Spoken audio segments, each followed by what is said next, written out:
अब अगले पॉइंट पे आते हैं, संरक्षक।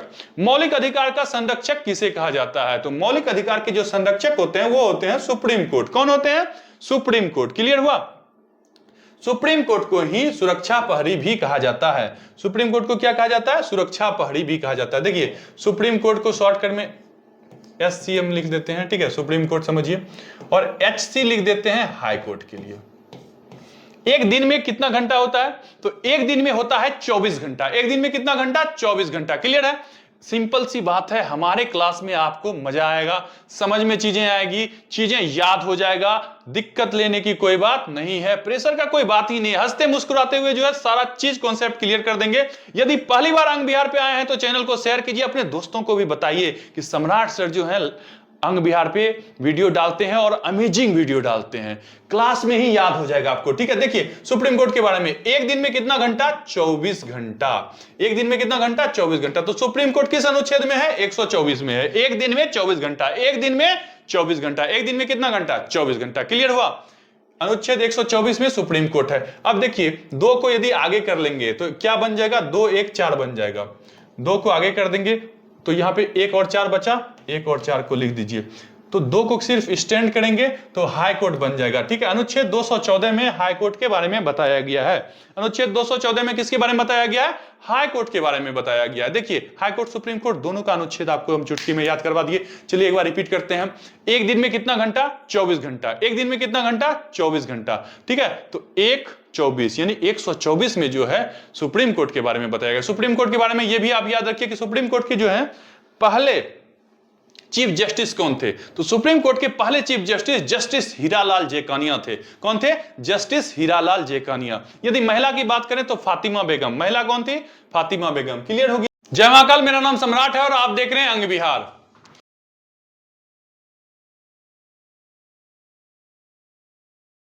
तो मौलिक अधिकार पे ऑलरेडी एक वीडियो जो है हम बना चुके हैं। ठीक है, बेसिक जो है हम लोगों का कंप्लीट हो चुका है। इस वीडियो में आप मजेदार ट्रिक के साथ सम्राट सर के साथ जो है कुछ नई चीज सीखने वाले हैं और कुछ क्वेश्चन कराएंगे जो एग्जाम के पॉइंट ऑफ व्यू से काफी इंपॉर्टेंट होगा। तो चलिए स्टार्ट करते हैं। देखिए मौलिक अधिकार के बारे में आपको बता दिए थे, भारत या 36, भारत या 36, एक कम 35। ठीक है, तो भाग 3 में है और 3 को 12 से यदि गुना करेंगे तो कितना हो जाएगा? 36 में एक कम करेंगे 35, यानी कि 12 से लेकर 35 तक, 12 से लेकर 35 तक। अच्छा, एक कम क्यों कर रहे हैं? एक कम संपत्ति के अधिकार को मौलिक अधिकार से हटा दिया गया है। ठीक है, ये सब ऑलरेडी जो हम बता दिए आपको। यदि आपने पहला वीडियो नहीं देखा है तो डिस्क्रिप्शन में लिंक दे देंगे, आप पहला वीडियो भी देखिए। ठीक है, मौलिक अधिकार किस में है? भाग 3 में है, अनुच्छेद 12 से लेकर 35 तक। ठीक है, हमारे यूट्यूब चैनल का नाम है अंग विहार। यदि आप पहली बार आए हैं तो अंग विहार को सब्सक्राइब कर लीजिए। यहां पे आपको मजेदार एक से एक वीडियो देखने को मिलेगा और एग्जाम के पॉइंट ऑफ व्यू से काफी इंपॉर्टेंट है। नाम मेरा सम्राट सर है और बोर्ड लाइन नंबर है 8877555444। एक बार फिर से रिपीट कर देते हैं, 8877555544। कोई भी आपको डाउट रह जाता है तो आप डायरेक्ट हमसे पूछ सकते हैं। 8 बजे से 10 बजे तक शाम में जो है हम आपके लिए अवेलेबल रहते हैं। आप टेलीग्राम, इंस्टाग्राम, जितने सोशल मीडिया हैंडल है सभी पे ANGBIHAR अंग विहार लिख के हमसे पर्सनली जुड़ सकते हैं। आपका जो भी डाउट है आप हमसे हैंड टू हैंड सपोर्ट ले सकते हैं। तो चलिए आज की वीडियो की शुरुआत करते हैं। देखिए कुछ जो है ना हम कीवर्ड बनाए हैं बहुत सारे प्रीवियस ईयर के क्वेश्चन को लेके, और प्रीवियस ईयर के क्वेश्चन को लेके जो है ना हम कीवर्ड बना दिए हैं कि ये सारे कीवर्ड यदि आप पकड़ते हैं तो आप आसानी से जो है ना सही आंसर दे पाएंगे। देखिए मौलिक अधिकार से जुड़े हुए कुछ महत्वपूर्ण शब्द, सबसे पहले आपको यह शब्द पकड़ना है प्राकृतिक और अप्रतिदेय। अप्रतिदेय क्या होता है कि आप इसे आपसे कोई छीन नहीं सकता है, सरकार इससे आपसे छीन नहीं सकता है। देखिए मौलिक अधिकार किसे कहा जाता है? उस तरह के अधिकार को जिससे सरकार भी आपसे नहीं छीन सकती है। ठीक है, वो मौलिक अधिकार है। इंग्लिश में इसे फंडामेंटल राइट कहते हैं, इंग्लिश में इसे फंडामेंटल राइट कहते हैं। भारतीय संविधान के भाग 3 में है, अनुच्छेद 12 से लेकर 35 तक जो है इसका वर्णन है। तो ये क्या है? नेचुरल चीज है। ठीक है, जैसे कि जिंदा रहने की अधिकार क्या है? मौलिक अधिकार है ना। आपसे जिंदा रहने का ही अधिकार छीन लेगा तो फिर बाकी और अधिकार का कोई जरूरत ही नहीं पड़ेगा।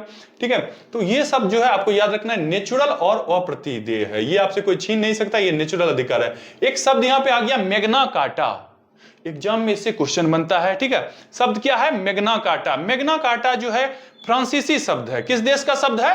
फ्रांस का शब्द है। और लेकिन इसका प्रयोग जो है सबसे पहले ब्रिटेन ने किया था। सबसे पहले इसका प्रयोग किसने किया था? ब्रिटेन ने किया था। और कब किया था? तो 1215 ईस्वी में किया था। आपको देखिए डेट यदि याद नहीं रहेगा तो आप टेंशन लेने की कोई दिक्कत नहीं है। यहाँ पे आप क्लास ले रहे हैं सम्राट सर का, हमारी जिम्मेदारी है हम आपको याद करा दें।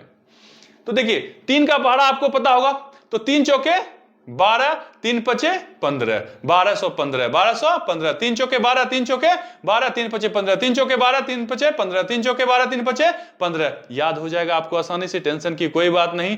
ठीक है, हमारे क्लास में जो है यही तो एनर्जी है कि आपको सीखने को मिलता है, समझने को मिलता है, मेहनत करना नहीं पड़ता है, हम खुद आपको याद कराएंगे। मैग्ना कार्टा शब्द कहां से लिया गया है? फ्रांस से लिया गया है। पहली बार इसका प्रयोग किसने किया था? तो इसका पहली बार प्रयोग जो है ब्रिटेन ने किया था, और वहीं से जो है इस शब्द को एक्वायर किया गया, एडॉप्ट किया गया इंडिया के द्वारा। ठीक है, तो मौलिक अधिकार यानी कि भाग 3 को जो है मैग्ना कार्टा कहा जाता है। तो यहां से सीधा सीधा क्वेश्चन बनता है, किस भाग को, भारतीय संविधान के किस भाग को मैग्ना कार्टा कहा जाएगा? तो मैग्ना कार्टा किसे कहा जाएगा? मौलिक अधिकार यानी कि भाग 3 को कहा जाएगा। क्लियर? चलते हैं अगले क्वेश्चन पे। मौलिक अधिकार को हम मूल अधिकार के नाम से भी जानते हैं। सिंपल सा कॉमन सा चीज है। तो यदि आपको मौलिक अधिकार पूछे या मूल अधिकार पूछे तो कंफ्यूज होने की कोई दिक्कत नहीं है, दोनों सेम टू सेम है। ठीक है, इंग्लिश में इसे फंडामेंटल राइट कहते हैं। एक शब्द आ गया निलंबन। शब्द क्या आ गया? निलंबन। निलंबन मतलब होता है रोक लगा देना, सस्पेंड कर देना। निलंबन मतलब क्या होता है? रोक लगा देना, सस्पेंड कर देना। ठीक है, आपातकाल के वीडियो में हम आपको बताए थे कि राष्ट्रपति जब राष्ट्रीय आपातकाल लगाता है 352 के तहत, तो उसमें क्या होता है कि कुछ मौलिक अधिकारों को निलंबित कर दिया जाता है। जैसे 352 का राष्ट्रीय आपातकाल लगेगा, ठीक है, तो अनुच्छेद 300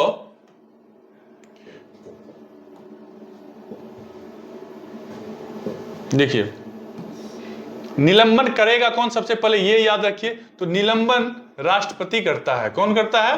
राष्ट्रपति करता है। निलंबन कौन लगाएगा मौलिक अधिकार पे? राष्ट्रपति लगाएगा। कौन लगाएगा? राष्ट्रपति लगाएगा। क्लियर हो गया? ठीक है, अब देखिए कि निलंबन राष्ट्रपति यदि 352 के तहत लगाया, ठीक है, देखिए अभी 352 के तहत जो है अभी तक में 3 बार निलंबन लग चुका है। आपको ऑलरेडी जो है हम वीडियो में, पिछले वीडियो में बताए थे। अच्छा देखिए, यदि 352 के तहत निलंबन लग गया, लगने के बाद की स्थिति को समझिए। ठीक है, तो राष्ट्रपति जो है ऑटोमेटिक 359 के तहत क्या कर सकता है कि सारे मौलिक अधिकार को कुछ समय के लिए स्थगित कर सकता है। लेकिन 2 मौलिक अधिकार ऐसे हैं जिसको स्थगित नहीं किया जा सकता है। कौन कौन मौलिक अधिकार हैं? तो वो मौलिक अधिकार हैं अनुच्छेद 20 और 21। 20 और 21 को जो है किसी भी कंडीशन में, चाहे दुनिया इधर से उधर हो जाए, इसको निलंबित भी नहीं किया जा सकता है और इसको हटाया भी नहीं जा सकता है। ये क्या है? अप्रतिदेय है। ठीक है, इसमें कोई तरह का कोई बदलाव नहीं होगा। तो चलिए समझते हैं 20 और 21 में है क्या ऐसा जिसे नहीं हटाया जा सकता है। तो अनुच्छेद 21 में जो है दैहिक प्राण की स्वतंत्रता है। इसमें साफ साफ लिखा हुआ है कि आप जो है जिंदा रह सकते हैं। ठीक है, दैहिक प्राण की स्वतंत्रता मतलब आप जीवन, आपकी जीवन जो है अमूल्य धरोहर है, इसे आप खुद भी नहीं ले सकते हैं, तो दूसरा कोई क्यों छीनेगा। ठीक है, तो दैहिक प्राण की स्वतंत्रता किस में है? अनुच्छेद 21 में है। राइट टू एजुकेशन को भी अनुच्छेद 21 में ही रखा गया है। क्वेश्चन आता है शिक्षा का अधिकार। किसका अधिकार? शिक्षा का अधिकार किस अनुच्छेद में है? तो अनुच्छेद 21 में है। और आपको पढ़ाए थे हम कि विदेश और ब्याह, ठीक है, बिहा और विदेश, बिहा और विदेश, बिहा और विदेश, ये भी जो है किसमें है? ये भी अनुच्छेद 21 में है। 21 में और भी कुछ सब क्लॉजेस हैं, जैसे कि स्वस्थ पर्यावरण होना चाहिए, ज्यादा जो है एक उचित अच्छा माहौल होना चाहिए कार्य करने के लिए। इस तरह से और भी कुछ सारी चीज हैं जो कि अनुच्छेद 21 में दिया जाता है। 20 में देखिए क्या है? 20 में है कि एक गलती के लिए या एक क्राइम के लिए, एक अपराध के लिए आपको एक ही बार सजा दिया जाएगा। कितनी बार सजा दिया जाएगा? एक ही बार सजा दिया जाएगा। सोचिए कि आपने कोई गलत काम कर दिया, ठीक है, कमिटेड वर्ड यूज करते हैं किसी भी बेड इंडीड को दर्शाने के लिए। तो आपने कोई कमिटेड क्राइम कर दिया। कमिटेड क्राइम के बाद क्या हुआ कि अब आपको सजा मिल गई 2 साल के लिए। ठीक है, 2 साल का सजा काटने के बाद आपको फिर से यदि 2 साल का दे दे, फिर आप सजा काट के जब निकलने वाले फिर उसको यदि 2 साल के लिए दे दे, तो आपका तो पूरा लाइफ ही बर्बाद हो जाएगा ना। तो एक क्राइम के लिए एक ही बार सजा और उसका जो भी प्रावधान है उस प्रावधान के तहत। ठीक है, अच्छा देखिए, जब प्रेजेंट डे है, ठीक है, जो आज का कानून है या जिस समय आपने क्राइम किया है उस समय का जो कानून है उसके हिसाब से आपको सजा मिलेगी। ये नहीं कि पहले का कानून के हिसाब से आपको सजा दे दिया जाएगा। पहले क्या मान के चलिए कि जैसे कि चोरी करने पे इंदिरा गांधी के समय में आंख में जो है सरिया दे दिया जाता था, आंख को फोड़ दिया जाता था, ठीक है। और उससे भी पहले की यदि बात करें एंशिएंट टाइम की, तो हाथ काट लिया जाता था छोटे मोटे यदि गलती आप करते हैं, ठीक है। तो उस तरह का सजा अभी तो नहीं दिया जा सकता है ना। तो आपको जो है पहले की जो कठोर सजा थे उससे बचाया गया है, वर्तमान समय का सजा मिलेगा। और भविष्य में मान के चलिए और कुछ सजा हो जाए, हार्ड हो जाए या कुछ भी हो जाए, तो उससे कोई फर्क नहीं पड़ता है। आपको बोल देना कि भाई हम सम्राट सर का क्लास करते हैं अंग विहार पे, हमको स्पष्ट रूप से सम्राट सर बोले हैं कि प्रेजेंट सिचुएशन में जो अभी कानून चल रहा है उसके हिसाब से सजा मिलेगा, न आगे न पीछे। क्लियर हुआ? ठीक है। तो ये जो है क्लियर जो है बताती है। और इसमें यह भी बताया जाता है कि पुलिस यदि आपको जबरदस्ती मारपीट के थकुच के जो है ना आपसे जबरदस्ती बुलवा लिया, हाँ हम ही किए हैं, ठीक है, तो उसका कोई मान नहीं है, उसका कोई मान नहीं है। आप कोर्ट जाइए, आपके द्वारा आपके विरुद्ध दिया गया गवाही का वैलिड नहीं रहेगा, ठीक है। आपको जो है पुलिस टॉर्चर करके कोई भी चीज यदि करवा लेता है, कबूल करवा लेता है, तो घबराने कोई बात नहीं है। वो स्वतंत्रता है 20 में, तो 20 और 21 को निलंबित नहीं किया जा सकता है, इसको ये रोक नहीं लगाया जा सकता है। अब अगले एक पॉइंट पे आते हैं, संरक्षक। मौलिक अधिकार का संरक्षक किसे कहा जाता है? तो मौलिक अधिकार के जो संरक्षक होते हैं वो होते हैं सुप्रीम कोर्ट। कौन होते हैं? Supreme court. क्लियर हुआ? सुप्रीम कोर्ट को ही सुरक्षा प्रहरी भी कहा जाता है। सुप्रीम कोर्ट को क्या कहा जाता है? सुरक्षा प्रहरी भी कहा जाता है। देखिए सुप्रीम कोर्ट को शॉर्टकट में SCM लिख देते हैं, ठीक है, सुप्रीम कोर्ट समझिए, और HC लिख देते हैं हाई कोर्ट के लिए। एक दिन में कितना घंटा होता है? तो एक दिन में होता है 24 घंटा। एक दिन में कितना घंटा? 24 घंटा। क्लियर है? सिंपल सी बात है। हमारे क्लास में आपको मजा आएगा, समझ में चीजें आएगी, चीजें याद हो जाएगा, दिक्कत लेने की कोई बात नहीं है, प्रेशर का कोई बात ही नहीं है। हंसते मुस्कुराते हुए जो है सारा चीज कॉन्सेप्ट क्लियर कर देंगे। यदि पहली बार अंग विहार पे आए हैं तो चैनल को शेयर कीजिए, अपने दोस्तों को भी बताइए कि सम्राट सर जो है अंग विहार पे वीडियो डालते हैं और अमेजिंग वीडियो डालते हैं, क्लास में ही याद हो जाएगा आपको, ठीक है। देखिए सुप्रीम कोर्ट के बारे में, एक दिन में कितना घंटा? 24 घंटा। एक दिन में कितना घंटा? 24 घंटा। तो सुप्रीम कोर्ट किस अनुच्छेद में है? 124 में है। एक दिन में 24 घंटा, एक दिन में 24 घंटा, एक दिन में कितना घंटा? 24 घंटा। क्लियर हुआ? अनुच्छेद 124 में सुप्रीम कोर्ट है। अब देखिए दो को यदि आगे कर लेंगे तो क्या बन जाएगा? 2 1 4 बन जाएगा। दो को आगे कर देंगे तो यहां पे 1 और 4 बचा, 1 और 4 को लिख दीजिए। तो 2 को सिर्फ स्टैंड करेंगे तो हाई कोर्ट बन जाएगा, ठीक है। अनुच्छेद 214 में हाई कोर्ट के बारे में बताया गया है। अनुच्छेद 214 में किसके बारे में बताया गया है? हाई कोर्ट के बारे में बताया गया है। देखिए हाई कोर्ट सुप्रीम कोर्ट दोनों का अनुच्छेद आपको हम चुटकी में याद करवा दिए। चलिए एक बार रिपीट करते हैं। एक दिन में कितना घंटा? 24 घंटा। एक दिन में कितना घंटा? 24 घंटा, ठीक है। तो 1/24 यानी 124 में जो है सुप्रीम कोर्ट के बारे में बताया गया। सुप्रीम कोर्ट के बारे में यह भी आप याद रखिए कि सुप्रीम कोर्ट के जो है पहले चीफ जस्टिस कौन थे? तो सुप्रीम कोर्ट के पहले chief justice justice Hiralal Jekania थे। कौन थे? जस्टिस हीरालाल जेकानिया। यदि महिला की बात करें तो फातिमा बेगम। महिला कौन थी? फातिमा बेगम। क्लियर हो गया है? ठीक है। अच्छा अब देखिए ये सारा चीज जो भी हम आपको बता रहे हैं इसका नोट्स भी बनाइए, ठीक है। और यदि नोट्स बनाने में दिक्कत हो रही है, जल्दी जल्दी हम पढ़ा के बता के चले जा रहे हैं तो आपको समझ में नहीं आती है, तो अंग विहार को जो है टेलीग्राम पे ज्वाइन कीजिए, वहां पे आपको सारा PDF मिल जाएगा, ठीक है। और वहां पे आपको जो है रेगुलर क्विजेज होते हैं जिससे कि आपको पता चलेगा कि आपकी तैयारी कैसी हो रही है, ठीक है। आप जो क्वेश्चन पढ़ रहे हैं, समझ रहे हैं, वो जो है अच्छे से आपको समझ में आ रहा है कि नहीं आ रहा है। वहां पे जो है रेगुलर क्विज देके, रेगुलर टेस्ट देके आप अपने स्तर को, अपने ग्राफ्ट को काफी ऊपर लेके जा सकते हैं, ठीक है। तो चलिए अब आपको याद हो गया कि सुप्रीम कोर्ट किसका काम करता है? संरक्षक का काम करता है। सुरक्षा प्रहरी इसे कहा जाता है। किस अनुच्छेद में है? 124 में। एक दिन में 24 घंटा, ठीक है। दो को आगे करेंगे 214 में हाई कोर्ट है, यानी कि उच्च न्यायालय। अगला है कि मौलिक अधिकार से कितने अनुच्छेद जुड़े हुए हैं? तो 12 से लेकर 35 है। तो लोग क्या करता है अमूमन 35 में 12 घटा देता है, 23 हो जाता है। नहीं, 12 को भी तो उसमें मिलाएंगे। कुल मिला के जो है 24 अनुच्छेद हैं। कितने अनुच्छेद हैं? 24 अनुच्छेद। तो ये आपको याद रखना है, ठीक है। दूसरा पॉइंट इंपॉर्टेंट है कि 44वें संविधान संशोधन कब हुआ था? देखिए 4 और 4 को जोड़ेंगे तो 8 हो जाएगा ना, लास्ट में 8 है, तो इससे आप याद रखिए 4 4 8, 4 4 8। पढ़ाने का ट्रिक ही मजेदार है। ऐसा ट्रिक आपको देंगे कि आप एक बार वीडियो को अच्छे से देख लीजिएगा तो आप जिंदगी भर नहीं भूलिएगा, ठीक है। आपके जहन में चीजें जाके बस जाएगी, ठीक। देखिए 42वां संविधान संशोधन भी इंपॉर्टेंट है। और 44वां संविधान संशोधन भी इंपॉर्टेंट है। 1976 में जो है 42वां संविधान संशोधन हुआ था, 1978 में जो है 44वां संविधान संशोधन हुआ था। अब आइए सम्राट सर के अमेजिंग जबरदस्त ट्रिक पे। तो अब आपको समझना है 4 2 6, अंतिम में क्या हो गया 6।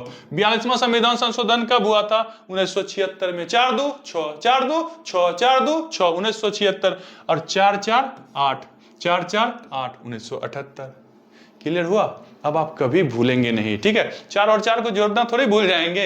इतना बेसिक इंग्रेडिएंट के साथ आपको पढ़ाते हैं कि आप एक बार अच्छे से जुड़ जाते हैं और आप जो है अच्छे से तैयारी कर लीजिएगा तो आपको आसानी से सारा का सारा कॉन्सेप्ट क्लियर हो जाएगा अभी का भी, ठीक है। यहां से हम नहीं समझ गया कि 44वें संविधान संशोधन कब हुआ था? 1978। और इसी के तहत जो है संपत्ति के अधिकार को मौलिक अधिकार यानी कि फंडामेंटल राइट से हटा दिया गया और 300 के क में डाल दिया गया। कहां डाल दिया गया? 300 के क में, ठीक है। मूल अधिकार पहले कितने थे? पहले मूल अधिकार जो है 7 थे। पहले मूल अधिकार कितने थे? 7 थे, ठीक है। जब संविधान सभा जो है गठन हुआ उसके बाद जो है उस पे जो है बहस हुई, मीटिंग्स हुए, उसके बाद जब उसको पारित कर दिया गया तो शुरुआती समय की यदि बात करें तो उस समय 7 मौलिक अधिकार थे। कितने मौलिक अधिकार थे? 7 मौलिक अधिकार थे। सातों के सातों मौलिक अधिकार जो हम आपको याद करा दिए हैं, ठीक है। पहला समानता का अधिकार, दूसरा स्वतंत्रता का अधिकार, तीसरा सी से शोषण का अधिकार, चौथा डी से धार्मिक स्वतंत्रता का अधिकार, पांचवा ई से एजुकेशनल अधिकार यानी शिक्षा और संस्कृति का अधिकार। उसके बाद का एक अधिकार था संपत्ति का अधिकार जिसे खारिज कर दिया गया। उसके बाद बच किया जाता है अंतिम है उपचार। अंतिम में क्या है? उपचार, ठीक है, संवैधानिक उपचार का अधिकार। तो आसानी से जो है आप सब याद रख पाएंगे। संपत्ति के अधिकार को मूल अधिकार से हटा के 300 के क में रखा गया है। क्लियर है? कहता है कि यह मूल संविधान का हिस्सा था। संविधान जब बना था ना तभी से फंडामेंटल अधिकार को उस पर डाला गया था, ये नहीं कि बाद में जो है उसमें संशोधन करके उसको डाला गया, ठीक है। कहता है कि लागू करने का दायित्व किसको है? हाई कोर्ट और सुप्रीम कोर्ट दोनों को है, ठीक है। मौलिक अधिकार को लागू करने का दायित्व किसको है? हाई कोर्ट और सुप्रीम कोर्ट दोनों को है।